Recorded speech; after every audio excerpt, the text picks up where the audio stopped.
देखिए मेरे भाई, ये पूरे देश की राजनीति की सच्चाई है।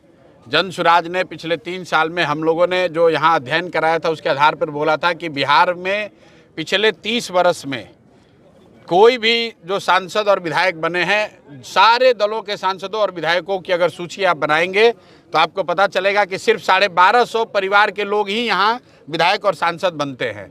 नेता का लड़का नेता बनेगा और बिहार के जो लोगों के बच्चे हैं वो मजदूर बनेंगे।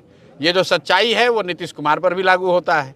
जैसा कि पूरे जीवन भर जिस व्यक्ति ने कहा कि हम वंशवाद के खिलाफ हैं, लालू जी की और कांग्रेस के खिलाफ कांग्रेस का मजाक उड़ाया, लालू जी का मजाक उड़ाया, आज नीतीश कुमार भी अपने बच्चे की चिंता कर रहे हैं, अपने बच्चे को गद्दी बैठा रहे हैं। तो ये क्या दिखाता है मेरे भाई? यही बात तो जनसुराज बता रहा है कि नेता की चिंता मत कीजिए।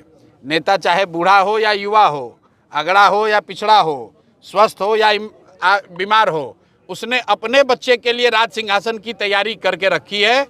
आप अपने बच्चों की चिंता कर लो। अगर आप अपने बच्चों की चिंता नहीं करोगे तो आपके बच्चों के लिए पढ़ाई नहीं होगा, रोजगार नहीं होगा, उनको बिहार से बाहर जाकर मजदूरी करना ही पड़ेगा।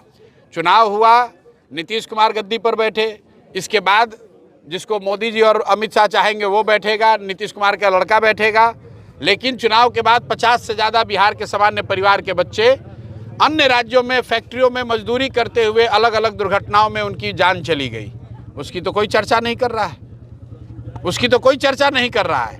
50 से ज़्यादा बच्चे पिछले 4 महीने में अलग अलग घटनाओं में दुर्घटनाओं में मारे गए हैं। नीतीश कुमार ने तो उस पर कोई बयान नहीं दिया। मोदी जी अमित शाह का कोई बयान नहीं है।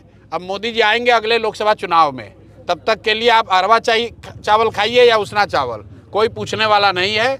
बिहार में जब तक बिहार के लोग खुद नहीं सजग होंगे, अपने बच्चों की चिंता नहीं करेंगे, तब तक आपकी और आपके बच्चों की दशा नहीं सुधरने वाली है।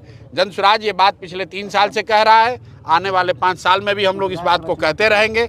समझना नहीं समझना जनता के हाथ में है। नहीं समझिएगा, गलत वोट कीजिएगा, जैसा बोइएगा वही होगा, वही काटिएगा।